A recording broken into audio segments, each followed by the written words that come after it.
it's Jaybird, and today I'm going to talk about Black Mirror's Season 5, Episode 3, Rachel, Jack, and Ashley 2.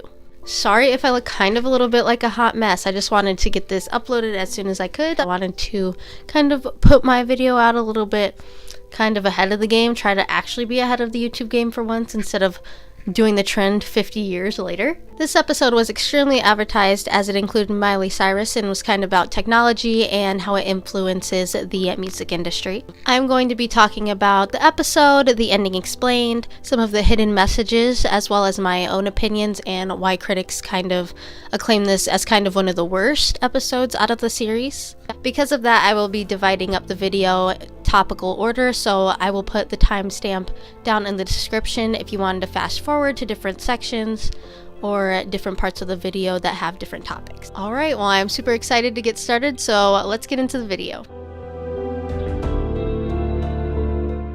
Black Mirror's Season 5, Episode 3 follows the story of two sisters, Rachel and Jack, and their father Kevin.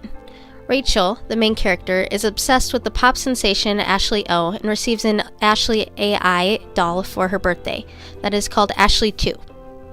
Rachel then starts to see Ashley 2 as her only friend, and her sister, Jack, notices the toxicity of this relationship.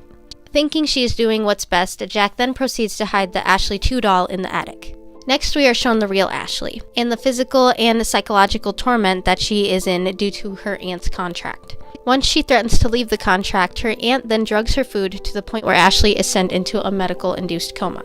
Seeking nothing but profit, the aunt then proceeds to extract music from Ashley O's mind when in a coma and is planning on continuing her career using technology rather than the real Ashley. This brings us back to Rachel and Jack, who have decided to take Ashley 2 out of the attic.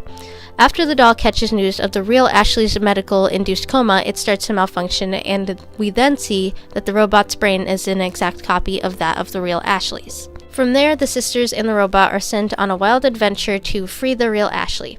In the end, the aunt is busted, and everyone else lives happily ever after. At the end of the episode, we see the three girls exiting the cop car and the aunt looking like a literal deer in headlights. After that, we are then provided an ending sequence that jump cuts from credits to the end of the story, which is a Black Mirror staple move. We see an open mic night where everyone is happy, well, except for the fans that were seemingly traumatized by this new Ashley O. Everyone seemed to face their demons that they had struggled with throughout the show. Ashley O was able to freely express herself through whatever music she wanted. The older sister pushed through her emotional trauma by being able to perform on stage. The main character, well, she still didn't really have any friends, so that never really got resolved, but she is now smiling. This made me see the episode as one that had multiple messages. The first and most prominent message right off the bat is about technology and its detrimental effects that can have on society as it crosses more and more boundaries. We see this when they are copying an entire individual's brain while they are making the hologram and Ashley 2. When we are presented with this incredible technology, we are given the impression that makes us, as an audience, feel a sense of amazement and unease. The fact that in this Black Mirror universe, something as intricate and unique as the human brain is easily able to be copied in a kid's toys starts to raise the question on what is the point of us as humans if we can program AI to act, feel, and think like a human. It makes the boundary between technology and humans so blurred that it may ultimately lead to mankind's demise, which was almost the case for Ashley O. The second is about the toxicity of media in the music industry. From the very beginning to the very end, we see all sides of the media and the toxicity that it can have. We see that all sides of the media and music industry have underlying problems. On one side, there's the managers and people behind the scenes that act out of greed and purely for their own gain. In the show, this greed was amplified as the aunt went as far as to trap her niece in a contract, invade her privacy, drug her, and put her into a medically induced coma as soon as she started to see any sort of resistance from Ashley O. This shows how greed within this industry can lead to several acts of betrayal and can even ruin relationships and people's lives. The greed of the business side of the industry is ultimately what toxifies the other sides. The second side is the performers that are treated like puppets as their health is neglected just so they can sell more and reach a wider audience.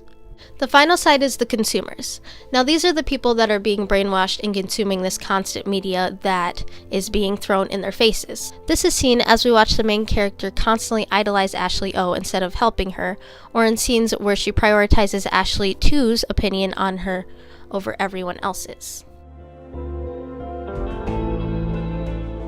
Alright, so there was a few things that I do agree with some of the critics on, saying that this was kind of a mess of an episode as far as how the plot is moved forward, and also some of the different technical choices and ways of the story that they went with this. I feel like the ending or the plot could have been changed to make it more like Black Mirror-esque. Now, this ending for this episode was actually a happy one, which is very, very uncommon with a lot of these Black Mirror episodes. It seemed that all of the characters that we were rooting for ended up having a happy ending at the end, which I believe was kind of not really a good payoff for the storyline. Throughout the story and trailer, we as an audience are under the impression that the robot has a secret agenda, and the story is set up kind of in a similar fashion to an Annabelle or haunted doll situation. Yet this character never ends up really being bad at all, and is instead just used to help drive the plot forward. The doll technically does end up having a secret agenda. The annoying part about this especially is the fact that there were so many opportunities where they could have made the robot evil, like they had set up in a lot of the trailers that they had released prior. They could have had Ashley 2 seek revenge for being put in the attic. They could have made her go through the mom's things and tried to convince the two sisters to follow through with an evil plot. They could have also made the Ashley 2s seek to replace the real Ashley and gain the real Ashley's fame. I just think that there were a lot more morbid approaches that could have been taken, which in turn, not taking these approaches kind of made for a more boring storyline, and didn't leave us as an audience with that kind of awe factor that a lot of these episodes usually take on at the end. Another problem that I had was the fact that it was extremely hard to relate to the main character. Throughout the film, there was not a lot of character development or personality when it came to Rachel. The film is off to a great start when we see that she is a new kid with no friends or anyone to talk to at school or at home. This is great because it made us sympathize with the character. Then we do not see any other traits that really make her that complex of a character. Throughout the episode, all she does is fangirl, listen to music, and fangirl some more. We do not really get to see much of her life or her interests outside of that. This is why I kind of thought that it was more interesting to follow Jack's character, because she had more of a story arc and she had a lot more character development. Another problem that I had was how some of the shots were set up.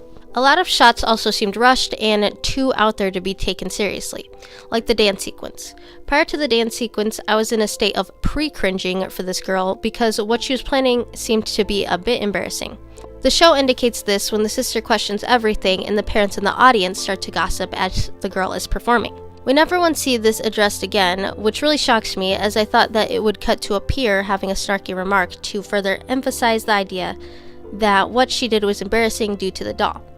I feel like this would add a new dynamic to the main character as she figured out how to deal with this later in the plot, but that was just a personal preference.